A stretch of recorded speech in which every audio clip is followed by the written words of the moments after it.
আসসালামু আলাইকুম। আওয়ামী লীগ কি খুব সহসাই রাজনীতিতে সগৌরবে ফিরতে যাচ্ছে? ফিরলেও তা কবে, কতদিনের মধ্যে এবং কোন প্রক্রিয়ায়? এই বিষয়গুলো বিএনপি সরকার গঠনের পর থেকেই নানানভাবে আলোচিত হচ্ছে এবং বিশেষ করে সজীব ওয়াজেদ জয়ের একটি পোস্ট যেটি তিনি তার এক্স অ্যাকাউন্টে শেয়ার করেছেন, সেটিকে কেন্দ্র করে এখন রাজনৈতিক অঙ্গনে ঘরে বাইরে নানানভাবে আলোচিত হচ্ছে। তিনি তার এক্স অ্যাকাউন্টে যে পোস্টটি দিয়েছেন সেখানে মূলত আওয়ামী লীগের রাজনৈতিক কার্যক্রম নিষিদ্ধকরণে যে অ্যান্টি টেরোরিজম অ্যাক্টের সংশোধনী যে বিষয়টি, সেটির বৈধতা এবং ভবিষ্যৎ নিয়ে প্রশ্ন তুলেছেন।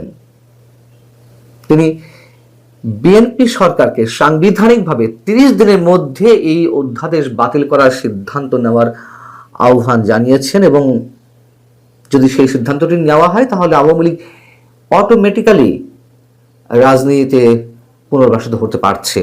এখন সজীব ওয়াজেদ জয় বললে কি তারেক রহমান বা আমাদের প্রধানমন্ত্রী সেই বিষয়টি শুনবেন? বিএনপি সেই সিদ্ধান্ত গ্রহণ করবে? আর যদি এই অধ্যাদেশটি বাতিল হয়, সেটি কিভাবে বাতিল হবে, কোন প্রক্রিয়ায় বাতিল হবে, সেই প্রশ্নগুলো নিশ্চয়ই জড়িয়ে রয়েছে। সাবেক প্রধান উপদেষ্টা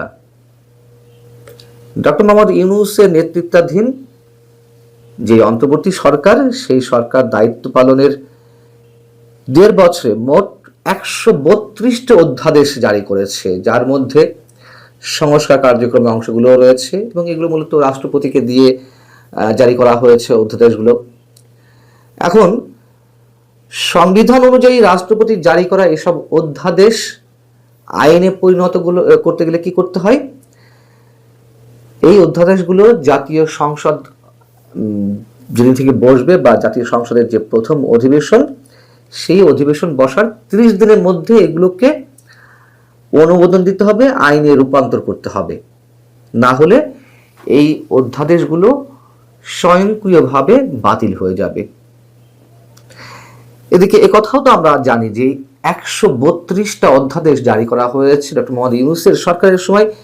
তার প্রত্যেকটি অধ্যাদেশের সঙ্গে বিএনপি একমত ছিল না, তাদের আপত্তির মুখেও অনেক অধ্যাদেশ জারি করা হয়েছে। সেই জায়গা থেকে এটুকু তো আমরা নিশ্চিত যে এই 132টি অধ্যাদেশের সবগুলোই নিশ্চয় আইনে পরিণত হচ্ছে না। এক্ষেত্রে নিজেদের সংস্কার নীতি এবং নির্বাচনী ইশতেহারের সঙ্গে যেগুলো সাংঘর্ষিক, সেগুলো অবশ্যই বাতিল করে দেওয়ার প্রক্রিয়া হাতে নেওয়া হবে। এখন সংসদ অধিবেশন বসছে যতদূর জানা গেছে 26শে ফেব্রুয়ারি থেকে। যদি সেদিন থেকে শুরু হয় জাতীয় সংসদের প্রথম অধিবেশন, তাহলে পরবর্তী মাসের মার্চের 28 তারিখের মধ্যে এই অধ্যাদেশগুলোকে আইনে রূপান্তর করতে হবে। যেগুলো আইনে পরিণত হবে না সেগুলো 28 তারিখের পর বাতিল হয়ে যাবে। তো সেই জায়গা থেকে আওয়ামী লীগকে সন্ত্রাস বিরোধী আইনের সংশোধনী ধারায় যে নিষিদ্ধ করা হলো আওয়ামী লীগের রাজনৈতিক কার্যক্রম, তাহলে আমরা এটুকু চোখ বুঝে চোখ বন্ধ করে বলতে পারি, বিএনপি যদি এ ধরনের কোনো কার্যক্রম না নেয়, আওয়ামী লীগের রাজনৈতিক কার্যক্রম নিষিদ্ধের বিষয়টি বহাল রাখার, তাহলে আর খুব বড় জোর 1 মাস 10 দিনের মধ্যে আওয়ামী লীগ তার পূর্ণ রাজনৈতিক কার্যক্রমে অংশ নিতে পারছে। আর যদি বিএনপি নেয় তাহলে কি হবে? যদি আইনে পরিণত হয় তাহলে আওয়ামী লীগ আজীবনের জন্য, যতদিন না পর্যন্ত আবার নতুন আইন করে আওয়ামী লীগকে ফিরিয়ে না আনা যায়, সেই পর্যন্ত আওয়ামী লীগ নিষিদ্ধ থাকবে। বিএনপি কি সেই ঝুঁকি নিবে? জয় কি বলেছেন তার পোস্টে, একটু পড়ে শোনায় আপনাদেরকে। জয় তার পোস্টে এক জায়গায় বলছেন, যদি বিএনপি নেতৃত্বাধীন সরকার এই অধ্যাদেশকে অনুমোদন করে তাহলে এটি অন্তর্বর্তী সরকারের অ্যান্টি টেরোরিজম আইনের অপব্যবহারকে সমর্থন করবে, যা গণতন্ত্রকে ক্ষুণ্ণ করবে এবং আওয়ামী লীগকে রাজনৈতিক ও নির্বাচনী প্রক্রিয়া থেকে স্থায়ীভাবে বাদ দেওয়ার পথ প্রশস্ত করবে। এতে রাজনৈতিক দল নিষিদ্ধকরণের অসাধারণ ব্যবস্থা স্বাভাবিক হয়ে যাবে, তিনি বলছেন।